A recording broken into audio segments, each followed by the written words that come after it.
Okay, so this is just a quick video explaining the plane director for the hyperbolic paraboloid. So as I showed before, this is my hyperbolic paraboloid. So if I was to draw an elevation and plan of this, as you can see, I just roughly drew the outline. So that would be my plan view there. And to get my elevation view then, it would be something along these lines here, okay?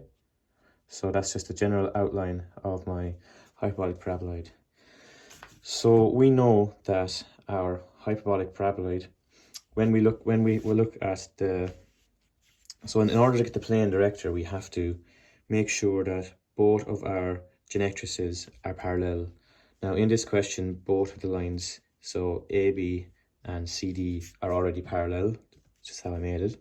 It's like if you were to look at an auxiliary view, this line here would be parallel to this line here, okay? So it's just roughly done there now, okay? So if you're just looking at them, so you'd have two parallel lines, okay? And then this parallel line will give you your horizontal trace. So when we have our horizontal trace, we can project it up to our XY line.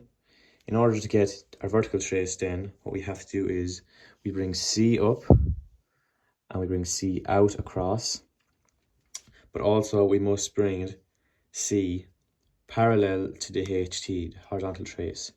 So parallel to where it's XY line, straight up and across, that's where you're going to get your vertical trace.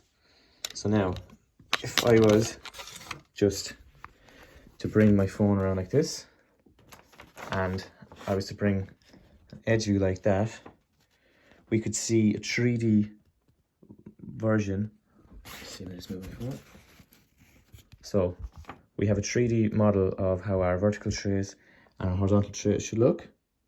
Okay, so you can see your vertical trace there, and from the top you can see your horizontal trace. So that's just a little video describing how the plane director for hyperbolic paraboloid works.